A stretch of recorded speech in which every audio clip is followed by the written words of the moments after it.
Just waiting for Alex to join me. I'm here. Hey, well done, man. How are you, man? Not too bad. With this cable here that I'm trying to, because I think you can hear me better now. I can hear you better. Let's just try it without the cable, just in case. Let's see. Let me just try. Cable out. Okay. Is there a? Yeah, there's a feedback. Yeah, there's a feedback. You need to put the cable back. Just the cable back. Yeah. Okay. So let me just put this back on. Just give me a sec.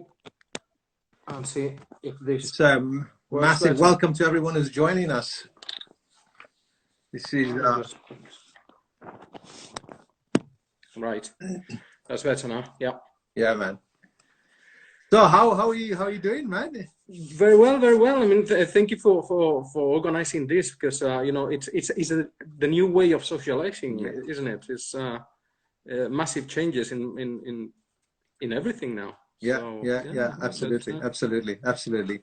So I thought I'd put this project together because as we both work in the whiskey industry, and knowledge, as they say, is power. You know, it's good to learn new things, and I've always wanted to learn about different casks, different ways of maturing and everything. And so, as you know, the whiskey industry is predominantly running on two different types of casks. Hi, Wendy. She's just joined us. So the American oak bourbon cask, and of course, the infamous, famous. Hi, Vass. How are you? And the famous sherry casks. And so our plan originally was for me to come to Gibraltar, and you were going to take me to Jerez and spend some time there, right? That's right. But you know, all this has come over all of us, so you know, we'll have to do it remotely. I know, right? But you know, things will get better, and I'm sure we'll have our opportunity to go to Jerez and visit these wineries, because you know, visiting a winery in Jerez is just something unbelievable. I mean, they are called, or the nickname is the cathedrals of wine, right? Because it's impressive, the impressive buildings, and you know, it's you have to be there. No, well, hopefully when it all gets back to normal, we'll end up there. So I've got some questions as well. So along the way, we'll do some Q&A as well, and there's some questions I'll ask you as well, the things that I want to learn. And if there's people out there who want to ask questions, please feel free and just throw in a question. I'm sure Alex will be more than happy to answer your questions. Certainly.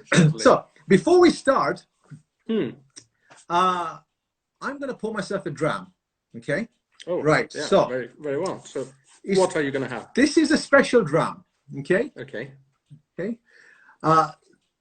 Thanks, Lowry.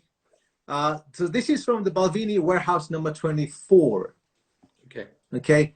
Now I believe we did this when we were at the spirit school. We did, certainly. Okay. Yes. So, and I never opened it. Hi, Dionysus joined us. Wow. Yeah. So I kept this since then, and I was looking for an opportunity to open this amazing bottle. Vasilius poured the same.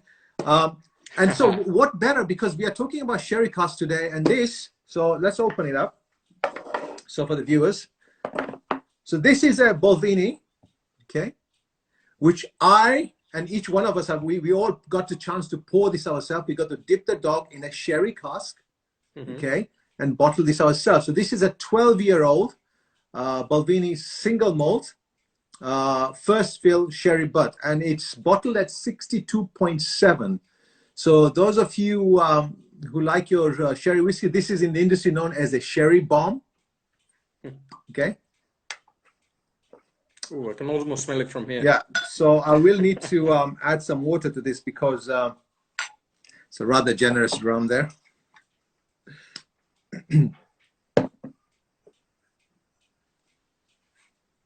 Oh my God, that is just so insane.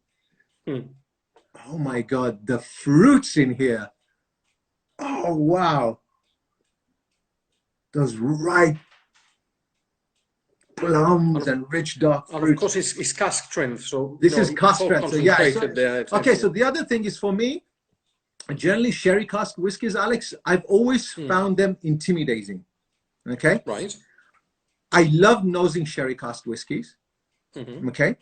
And there's so much to the sherry cask whiskies, I know. But for me, it's just, I have been such a huge fan of American oak bourbon casks. So I think I should add some water to this because it's 67%. Well, I think one of the reasons that they can be intimidating is that the difference between a bourbon cask and a sherry cask is that the bourbon cask is being used once. Yes. Whilst a sherry cask might have been used, for years and years and years. Okay. All the time, that wood has been, getting all the flavors, all the aromas from the sherry. And we are talking, complex wines, as we will see now. So let's go. Yeah. I mean, I'll leave it to you. So my first question is, here we go. So what is sherry? What is sherry wine? Right. So sherry. I mean, we could be here for hours. I know. To understand sherry, you have to understand first where it's produced, because perfect. It's produced in a very small area. I mean, it's a geographical triangle of 3 towns in the province of Cádiz, so south Spain. So it's 3 towns which are Jerez, the main one I know. Town of production.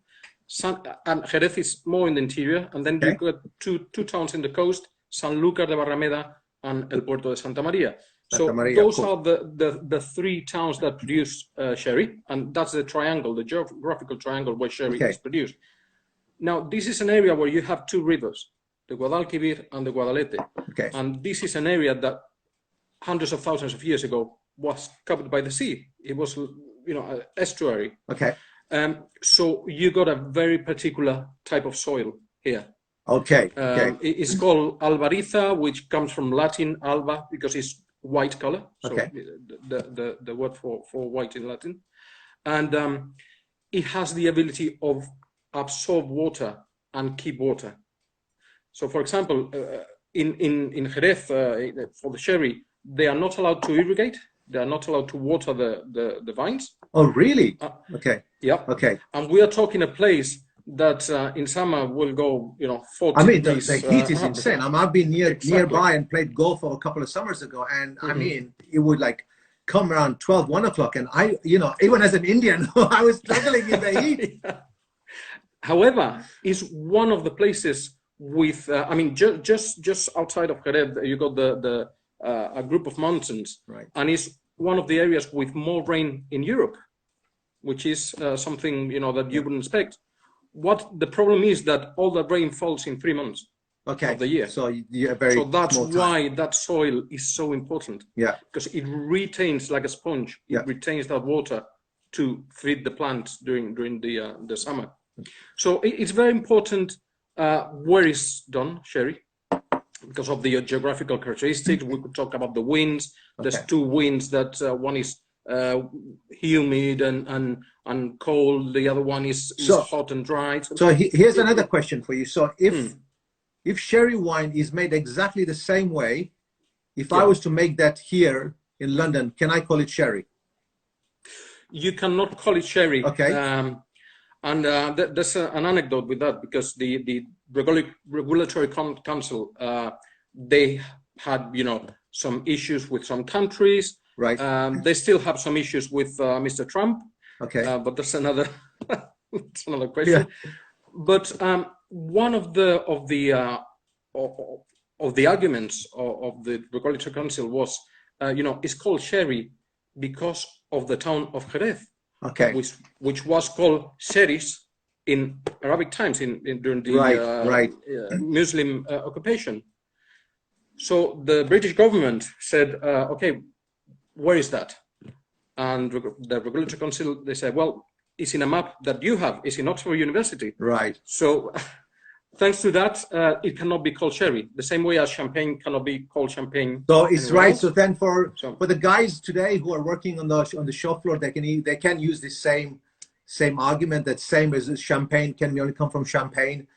Cognac only comes from cognac. Scotch whiskey only comes from Scotland. So sherry can only come from Jerez or that area. By the way, I'm just going to take a slip. So, Shvante, are you going to join me with something? I've got some sherry, obviously. Okay, so I'll tell you what this is. Okay, so we have a sip, and then you tell us what you're drinking. Right. How's that? Oh, I think I haven't watered it down enough because at 67, it's probably down to about 55. Wow. This is quite powerful. Cherry bomb. Oh my goodness, it's so rich. It's literally just taken on my palate. And the dark chocolate. I get dark chocolate and tobacco. How insane is that? Maybe I'm probably itching for a cigar later. That's probably why. Yes, that's right. Well, so, that was an Oloroso cask, so you will get some of that. Exactly. So this is what I'm also excited to learn about, the different types of sherry. So what are you drinking today, Alex? So what I'm drinking is a Fino. Okay. It's a Fino, which one important part of the sherry is the aging system. Okay. Which is an aging called solera and criaderas. Yes. So basically, when you go into a winery in Jerez, you will see all the barrels stacked on top of each other, almost like forming a pyramid. Yes. The row at the bottom on the floor. Yeah. Floor in Spanish is suelo. That's why solera. Aha. Okay. Is where you will extract to bottle. So the one at the bottom, am I right in understanding, are the oldest sherries right at the bottom? That's right. Okay. Okay. That's what you will bottle. Okay. Okay. The quantity, it depends. Okay. You can bottle by law up to half of the content of the barrel. Okay. But most wineries will do a third, even a fourth of the contents of the barrel. Okay. So another question I'm going to throw in there, Alex, because I've got all these questions are coming. You don't have to answer it now, maybe later. But when did the Solera system start, or around what time, or what was the law? Yeah, it started around the 18th, 19th century. Okay. And that was because before that, the production and the export of sherry was controlled by the vine growers. Right. The vine growers, what they wanted is to grow the wines, pick the grapes, sell the wine quickly. Produce and sell. So it was every year, what happened, it's a long story. They used to fortify heavily the wines. So, because they were very young wines, what happens with young wines is that they're not very stable. So if you want to export them, is not a good thing. They would fortify them heavily. Now, when the wine merchants took control of the export of the commerce of sherry, then what happened is that they invented the Solera system. Okay. To have that consistency. Gotcha. Without the need of heavily fortify the wines. Right. Okay. So we have a question here from Wino Coops. Which Fino, Alex? Mark. So I'm having one of the most famous brands in the wine world, which is Tío Pepe. Tío Pepe. So perhaps you could tell us something about Fino. So what is Fino? What are the characteristics? So Fino, what they do with the wine, the barrels. So you've seen sherry casks, obviously. Yeah. It's about 600 liter capacity. They fill them up to 500 liters. Okay. So they leave a gap there. They don't fill it to the top. Yeah. And they fortified the wine to 15% ABV, approximately 15.5. Why? Because it's the best conditions for one particular type of yeast to grow and develop. Okay. That yeast goes to the top of the wine, and creates almost a layer. It's almost like a white, creamy, layer of yeast. Yeah. That protects the wine from contact with the oxygen. Okay. Now that layer of yeast obviously protects the wine, but also consumes sugar, consumes glycerin, and creates acetaldehyde. Yeah. What happens there is that you get a wine which is very pale in color because there's no contact with oxygen. Okay. So I've seen photos where the wine is forming and there's a thick layer of almost like a cotton. It almost looks like cotton on the top. Or like hard, or some cheese or something like that. That's right. That's the yeast. Okay. That's that yeast. That layer is called flor. Right. Flor. Flor. Okay. FLOR. Okay. So basically, it's a wine that, because it's protected, there's no oxidation at all. Okay. but it's very, I mean, you get aromas of raw almonds, you get aromas of bakery because of that yeast, the influence of that yeast. Imagine a bakery when the ovens are still off. So they are working on the raw dough. Somebody said velo de flor. Velo de flor, correct. Angelique. Of flor. All right. She's correcting you. Yeah, she's on the other room correcting me. A veil, flower power, says Keith. Definitely flower power. Well, for the audience who joined us, Alex's wife Angelique is keeping a strong eye on him, making sure that he gets his facts right. Hi, Angelique. Lovely that you joined us. Okay, so So you get those aromas. You get some green apple, and then in mouth is very pungent because of those acetaldehydes. It's above all is very, very, very dry. Imagine that this is 4 to 6 years old. All the time that yeast is been consuming sugar and glycerin. So it's very, very dry. So then in the scope of all the different types of sherries we will be talking about, is Fino sherry the driest of the, or is it considered or known as the driest? It could be the driest together with Amontillado, which is the next one we'll have.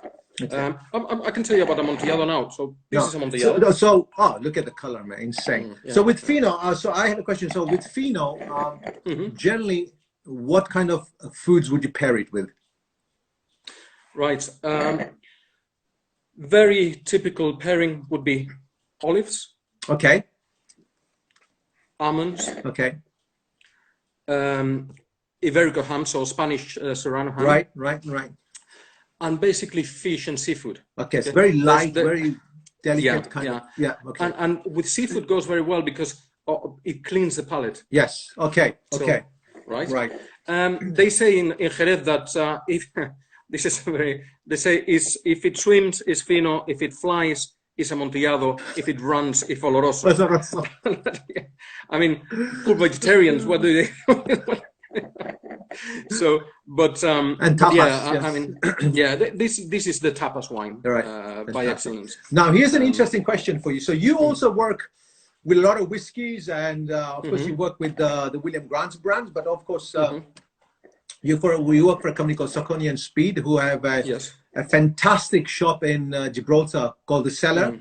And I've been lucky enough to visit, and you've got a huge, amazing amount of whiskeys and everything. So why is, and I don't know if you can perhaps answer this or not, why is Fino not generally used to finish whiskeys? Is it too overpowering or not? Or in your opinion?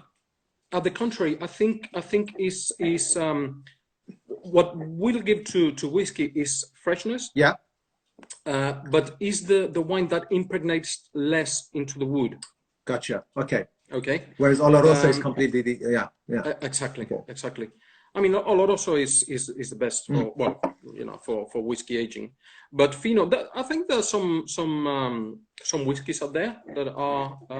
I mean, I'm sure Vas will probably know anyway. Vas would probably know. But I know distilleries are experimenting, and I'm sure we are as well.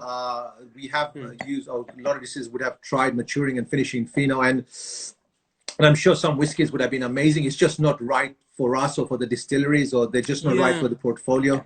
But I've always been curious. Yeah, I don't know. I think something like a lowland whiskey could go very well aged in Fino. It's light whiskey, floral, and this and a Fino will give a bit of fruitiness and give a bit of yeastiness and perfect. But very subtle things. Okay, so next, what you got next? Right. From Fino we go to Amontillado. Now look at the change in color. Okay. Yes. Right. So the change in color is basically because this Fino, that layer of yeast that I told you was created on top, it gets to a point that there's no more sugar, there's no more glycerin, Hi Scott, alcohol concentrate. So that layer of yeast, that yeast is alive, obviously. So that yeast starts to die. While it's there. Exactly. And that layer starts to break. And the yeast dies and goes to the bottom of the barrel. So then the wine is exposed to the oxygen? Exactly. It starts to be exposed to the oxygen. That's after approximately 8 years. Right. okay, and then it becomes Amontillado. Right. And here, obviously, with the oxidation, you get a whole new range of aromas. You get a bit of caramel starts to appear. That raw almond becomes now toasted almond.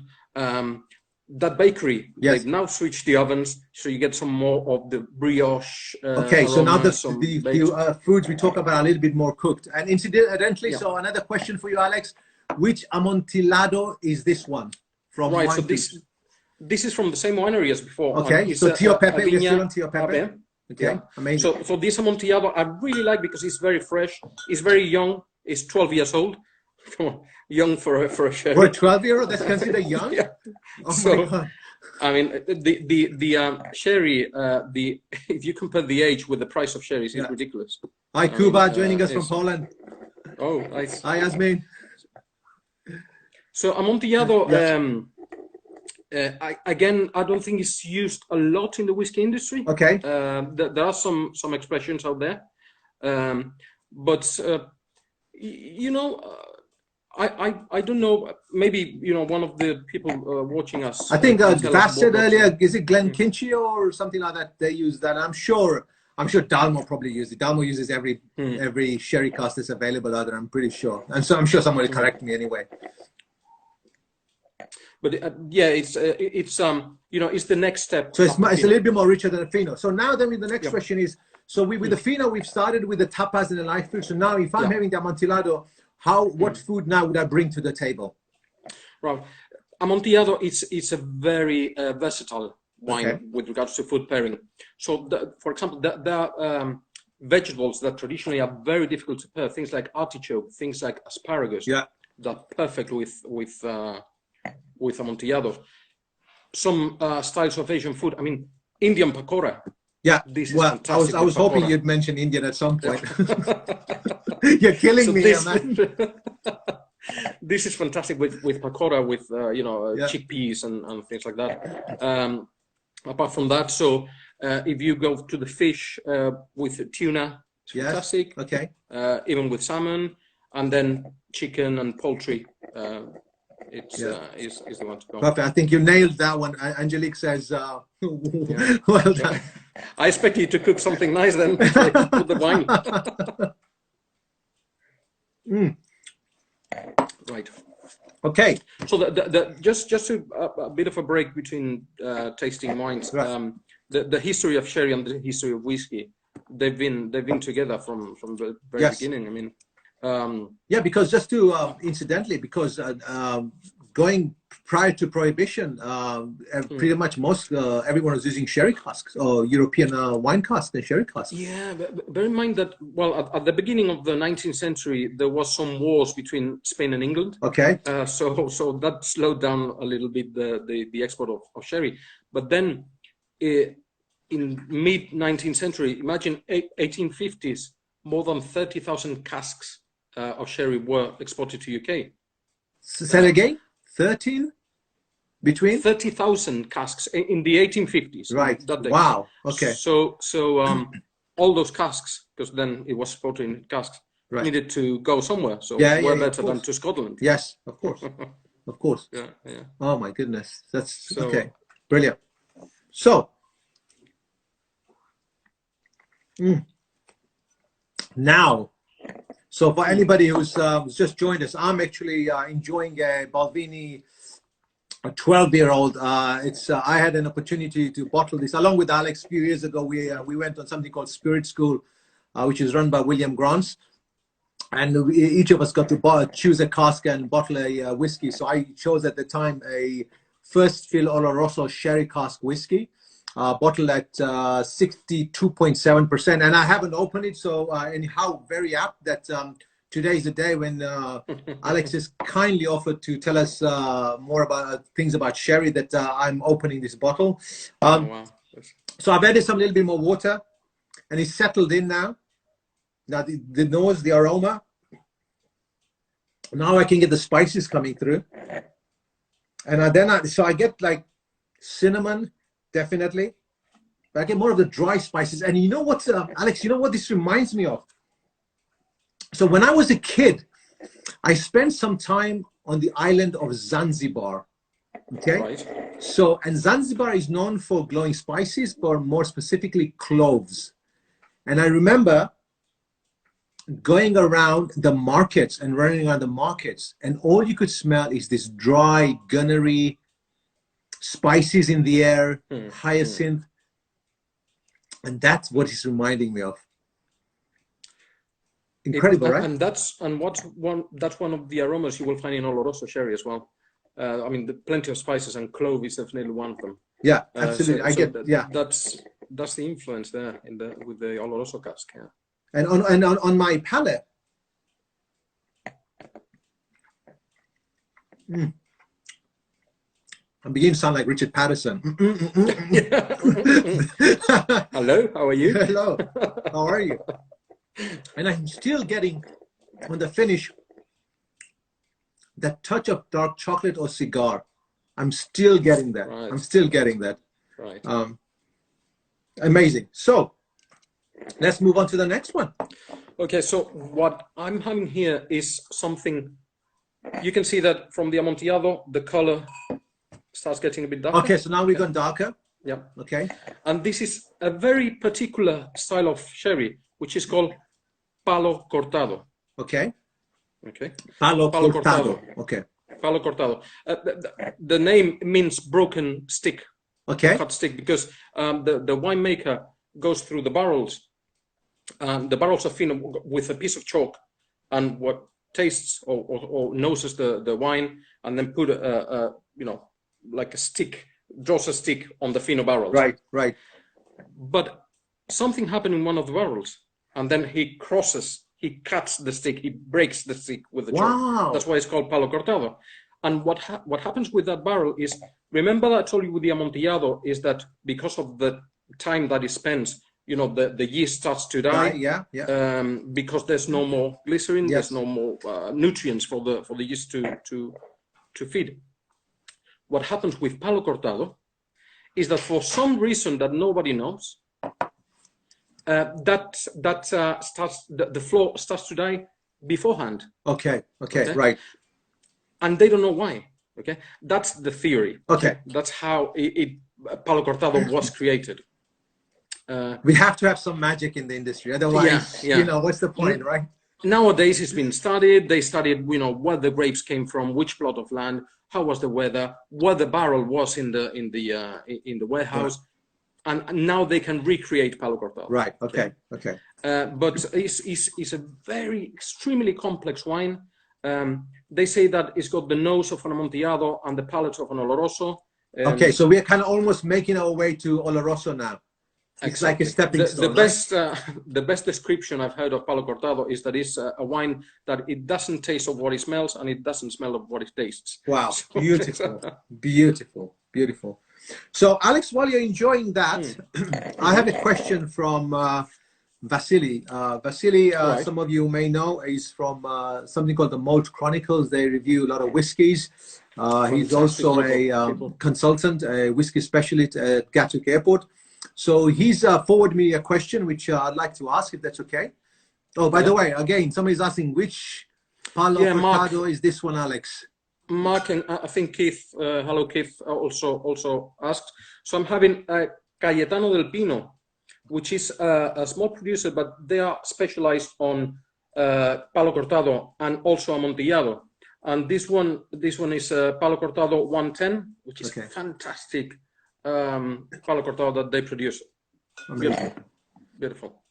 Somebody called Shilton Almeida has just joined us. Of those of you who don't know who Shilton is from a whiskey company called Paul John. He's from Goa, a fantastic friend of ours in the whiskey industry.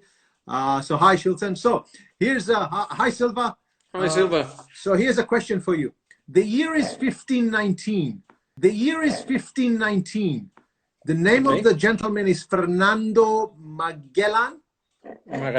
Okay, so before his famous voyage to the Americas, around the world, he ordered 253 kegs of sherry for his long trip, which makes sherry the first official wine to travel around the world. Does this make him the first global sherry ambassador? And how different was the sherry compared to the sherry we have now and 500 years ago? Well, you could tell he's one of the first ambassadors of sherry. Not only him, but remember that during that time, all the expeditions that were going to America were funded economically by the kings of Spain, the king and the queen of Spain, Ferdinand and Isabel. Hi, Jay. So there were, you know, Christopher Columbus, Magallanes, all these expeditions will go to America with thirsty sailors who loved sherry. They would go, the ship will start the way from Cadiz and Huelva, so the sherry area. So they will go there with filled with sherry to drink, and then they will come back filled with gold. Oh, wow. So that there would be ambassadors for sherry. Obviously, one of the biggest ambassadors for sherry, I think, was Sir Francis Drake, the Admiral Drake. Because this is funny, because if I'm talking to an English audience, I would say the Admiral Sir Francis Drake. If I'm talking to a Spanish audience, I would say Pirates Drake.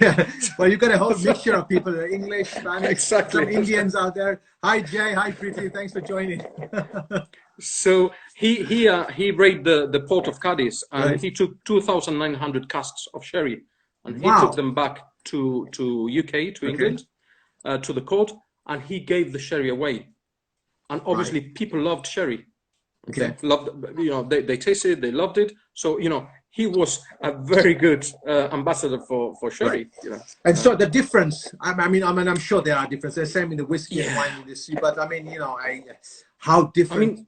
I mean, I think sherry the aging process changed because of technology. I mean, no. Back then, it would have been very different because the Solera and Criadera system didn't exist. So that didn't. Because of that, because it was controlled by the vine growers, so they just wanted young wine, heavily fortified, out. Not only heavily fortified with alcohol, they would also use things like honey, things like herbs, spices. So maybe some of the sherries back then would taste like you know, vermouth as we know it today. Yeah, because there is a history. Because if you trace back whiskey or alcohol in the old days, you know, what we have today is completely different to those, because in the old days, alcohol was infused with different kind of spices and herbs and sugar or demerara sugar to make it more palatable, you know, and for medicinal purposes by the monks for stomach, you know, ulcers, stomach problems.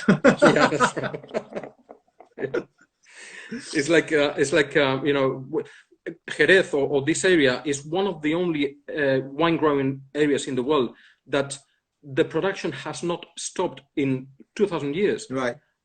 Even during Muslim occupation. It carried on.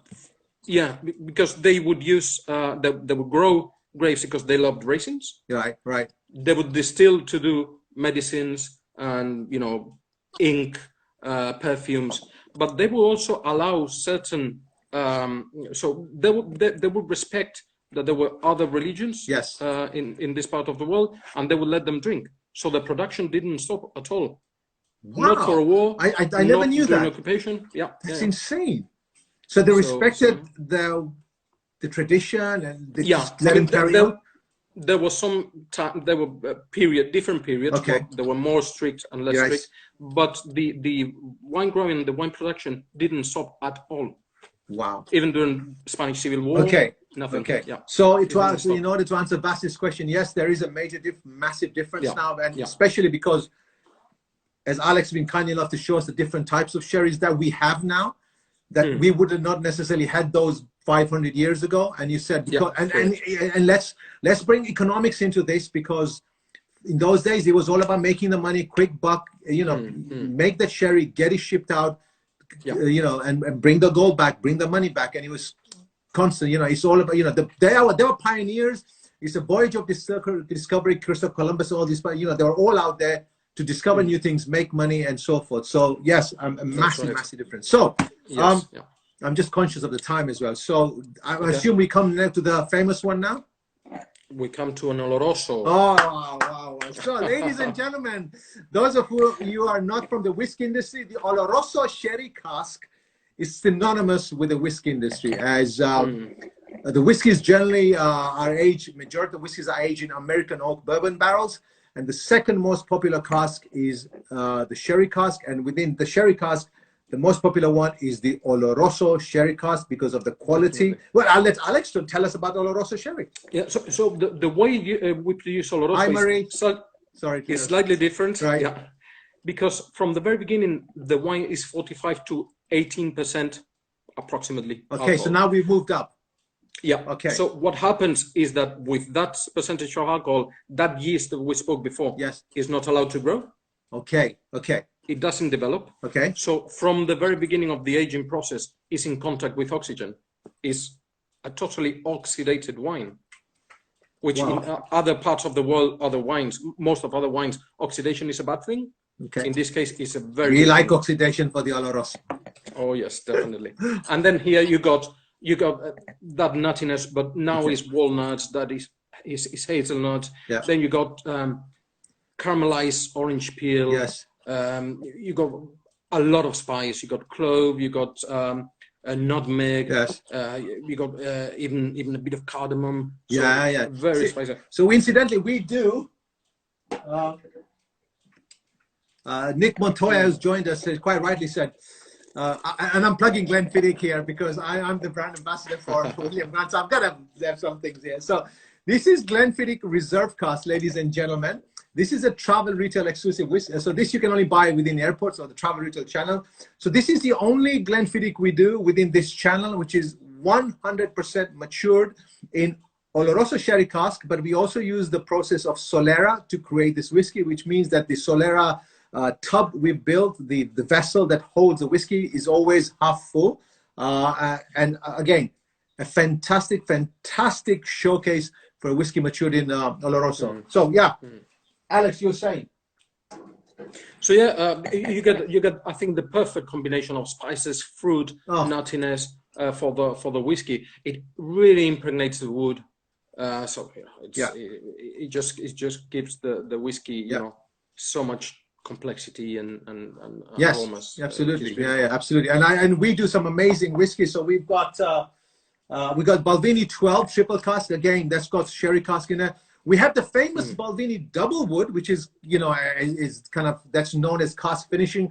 So those of you who are not aware of that, David Stewart, our malt master from the Balvenie distillery, when he was pioneering cask finishing, what he did is he took a whiskey that's predominantly matured in American oak cask, and then he put it into a sherry cask, which is an Oloroso cask, for 9 months, and that today is a double wood. And so we have those, and then of course the Glenfiddich I've already shown you. We also have Glenfiddich 18 behind me here, so that's a combination of American oak and sherry cask, both matured for 18 years, and then they're married in a ton. We have about 80% American oak and about 20% sherry cask. And then recently, those of you who don't know, we brought out this baby here. This is Grant's blended whiskey, 8 years old, but finished in a sherry cask. So for blended whiskeys, it's very unusual blenders to use sherry casks these days. But I'm super proud of this whiskey. And yeah, it joins part of our portfolio of sherry whiskey, sherry cask. So Alex, here's a question again. As you know from my visits to Gibraltar, I'm a foodie. I like food. I enjoy food. So with the Oloroso casks, tell me, what are you going to eat that with? With Oloroso cask, you could have like a well matured cheese. Okay. But you could also have things like very rustic food, stews, you know, steak and kidney pie. Fantastic. Really? Yeah. Okay. Yeah. So some rich, heavy foods. Yeah, rich meat, obviously with the steak, but also these wines are very good, not only to drink with food, but also to add them to the food as part of sauces. Yes. I mean, like a pork chicken Oloroso sauce, or things like that, or beef stew with Oloroso sauce. So it's more for a rich foods. Yeah. Blue cheese, Vasily says. Blue cheese, that could be. Yeah. Although I would rather have blue cheese with something like a Pedro Jimenez, as we will see. Okay, because then you're going further out and it's much more heavy. Spicier. Hi, Ahmed is joining us. Hi, Ahmed. I am it. Wendy likes the cheese. Okay, so another question from, I have another question for you. Yep. While you're enjoying the Oloroso, Angelique said with Irish stew. Oh, yeah. Oh, by the way, tell us which Oloroso are you having? So this is an Oloroso from, Carvajal. It's called Carvajal, and it's an Oloroso en rama. En rama means that is unfiltered. Okay. So straight from, or minimum filtering, straight from the barrel to the bottle. Okay? Fantastic. Okay. And Carvajal, Jaime de Carvajal, he's doing fantastic sherries. He works with different bodegas. He's a bottler, and he does some very, very good. Okay. So here's a question for you. It says, Alex, has anyone ever made Fino with red grapes, Fino Noir? Right. Not that I know of, but possibly this is possibly a trick question because Keith here, he's one of the persons that I've met that knows more about sherry. I had a feeling. So Fino Noir, no, I haven't heard. I know you can do Fino with Pedro Jimenez, which normally you would think Pedro Jimenez is a sweet wine, it's a sweet grape, and normally that's the case. But for example, in the area of Montilla, they do fantastic Finos, very dry Finos with Pedro Jimenez grape variety. Brilliant. Okay. Fino with red grapes, I haven't seen it.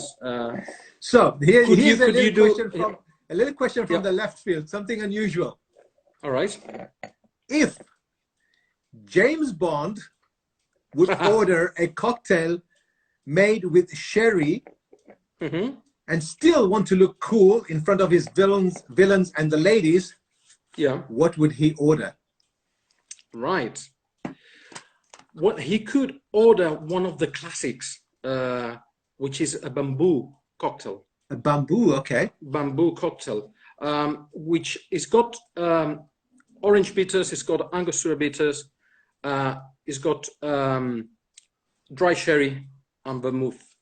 Okay, so it's almost like let's say a variation of a dry martini. Okay.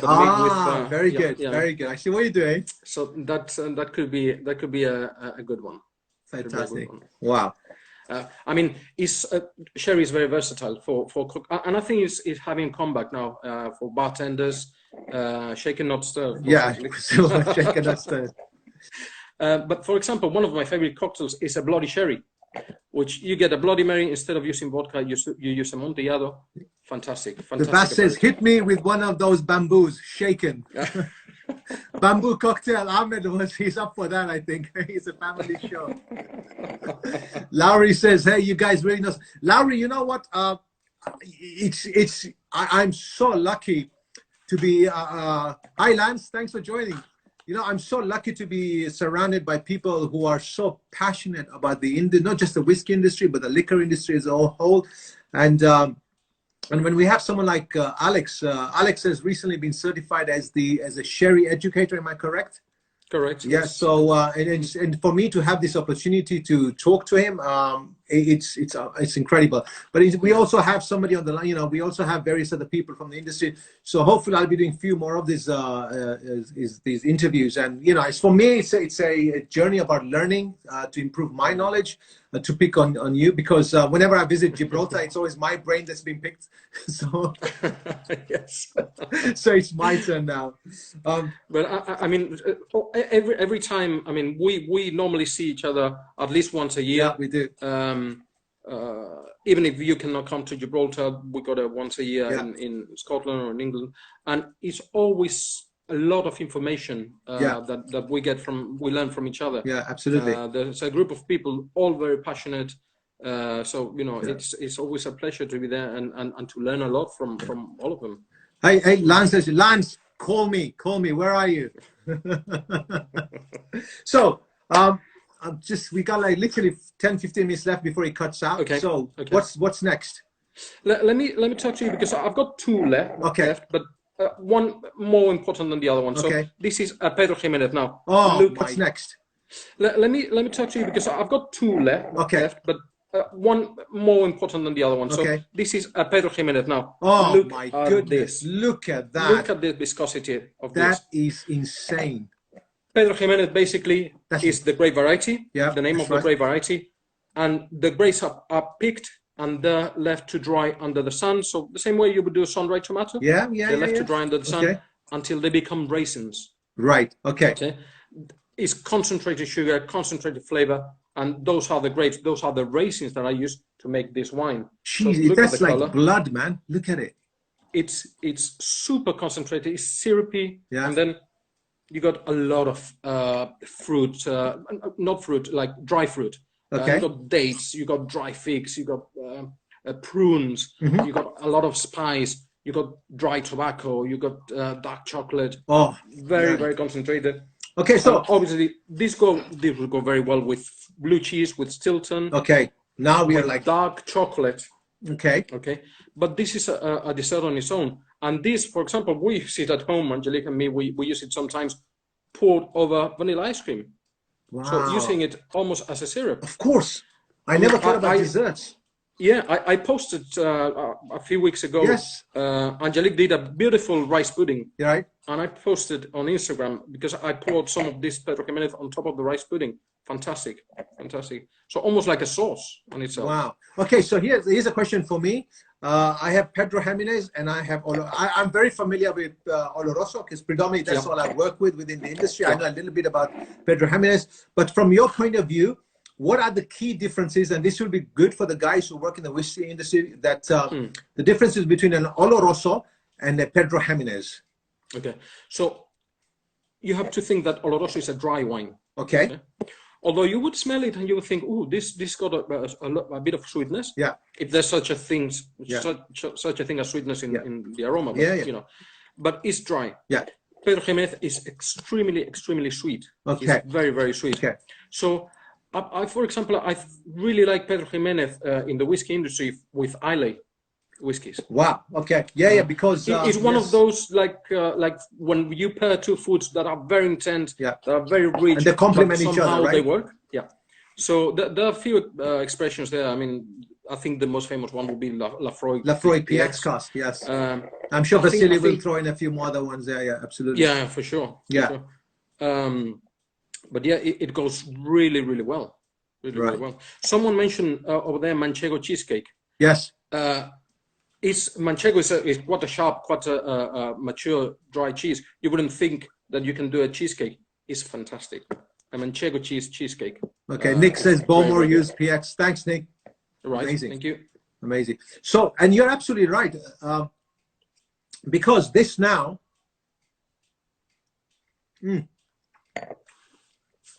On the finish, palate, there's a lot of dryness. Now they've settled in. The alcohol, I've watered it down a little. There is a lot of dryness from the Oloroso sherry cask, but it's now settled, and I'm getting a lot more sweetness than I did in the beginning. And I suspect that's because I watered it down. Possibly, yeah. And now the spices have also settled, but there's more fruitier as well now. It's incredibly fruity. Okay, so we are almost coming to the end, Alex. You got about 5 minutes, I think, 5-7 minutes. Yeah, the only other wine I've got, and this is not used for the, I don't think it's used for the whiskey industry, because it's a blend.